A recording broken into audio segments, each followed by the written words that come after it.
Hello అండి. Welcome to our channel Swapna Vijay gardening vlogs. అందరు ఎలా ఉన్నారు? బాగున్నారా? ఇక్కడ గులాబీ పూల మొక్క చూడండి ఎంత బాగా పూసాయో పువ్వులు. ఈ వింటర్ సీజన్ వచ్చిందంటే చామంతులు, గులాబీలు అయితే ఎక్కువగా పూస్తూ ఉంటాయండి. మళ్ళీ కొంచెం సమ్మర్ సీజన్ వచ్చిందంటే ఇంతగానైతే పూయవు, తగ్గిపోతాయి గులాబీలు పూసేది.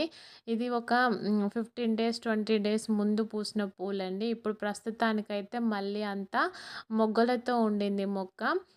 నేనంతా మళ్ళీ పువ్వులనంతా తెంపి మళ్ళీ ఒక చిన్న కంపోస్ట్ లాగా వేసి మళ్ళీ వాటర్ అయితే ఇస్తూ ఉన్నానండి. మళ్ళీ మొగ్గలతో అయితే ఉంది మొక్క. నేను మళ్ళీ చూపిస్తాను పువ్వులు పూసినాక. ఈ విధంగా మనం వింటర్ సీజన్ రాగానే గులాబీలైతే ఇంత బాగా పూస్తాయండి. ఇదొచ్చేసి నాటు గులాబీ. నేను ఈ మొక్క ఇంత బాగా పువ్వులు పూయడానికి ఏమిచ్చాను, ఏం ఫెర్టిలైజర్స్ ఇచ్చాననేది నేను ఇంతకుముందు వీడియోస్‌లోనే చేశాను. ఇప్పుడు మళ్ళీ ఒకసారయితే చెప్తానండి. ఏమంటే మనం ఏ పూల మొక్కలైనా గానీ ఎక్కువ పువ్వులు పూయాలి అంటే మనం 15 డేస్‌కి గానీ, 20 డేస్‌కి గానీ ఏదో ఒక ఫెర్టిలైజర్ అయితే ఇస్తూ ఉంటే మొక్కలకు కావలసిన పోషకాలనేది ఆ ఫెర్టిలైజర్ నుండి అంది పువ్వులైతే మంచిగా పూసే అవకాశం అయితే ఉంటుంది. నేను నా దగ్గర మాగిన పశువుల ఎరువైతే ఎక్కువగా ఉండిందండి. నేను మొక్కలకు ఎక్కువగా అదే ఇస్తూ ఉంటాను. నా దగ్గర ఆవు పేడ ఉంది. తర్వాత గొర్రెల ఎరువు ఉంది.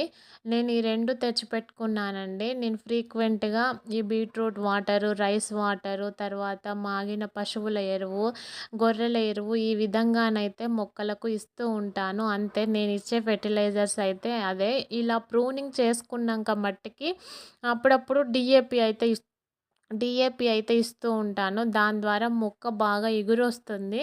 ఇంతేనండి నేనిచ్చే ఫెర్టిలైజర్స్ అయితే ఎక్కువగా ఇవే ఇస్తూ ఉంటాను మార్చి మార్చి. ఈ విధంగా ఇన్నిన్ని ఫ్లవర్స్‌నైతే తీసుకోవచ్చండి. యాక్చువల్‌గా మన మొక్కలు ఎప్పుడూ గూడా మంచిగా ఆరోగ్యంగా, హెల్తీగా ఉండాలంటే ఎండ గూడా బాగా తగలాలండి. ఎండ అనేది మొక్కలకి ఏ ఫెర్టిలైజర్ ఇచ్చినా, ఇయ్యకపోయినా ఎండ ఒకటి ఉంటే అవి మొక్కలు మంచిగా సర్వైవ్ కాగలవు. ఎండ ప్లస్ వాటరు, ఎండతో మొక్కలు సర్వైవ్ కాగలవండి. ఆ తర్వాత మనం ఇచ్చేటివంతా ఎక్స్‌ట్రా ఎనర్జీ కోసము మొక్కలు బాగా పువ్వులు పూయడం కోసం అనేది ఉపయోగపడుతుంది ఆ ఫెర్టిలైజర్స్ అనేది. ఈ విధంగానైతే మనం మొక్కలను చాలా ఈజీగా పెంచుకోవచ్చు. ఇది కేవలం పూసిన పువ్వులు చూపించడానికి, తర్వాత హార్వెస్ట్ చేస్తూ ఉంటే చూపియడానికి మాత్రమే ఈ వీడియోను తీస్తున్నానండి అంతే. అంతకు మించి ఏం లేదు. నేనేం ఫెర్టిలైజర్స్ ఇచ్చాను ఇలా పూలు పూయడానికనేది వీడియోస్ ఆల్రెడీ మన ఛానల్‌లో అయితే ఉన్నాయి.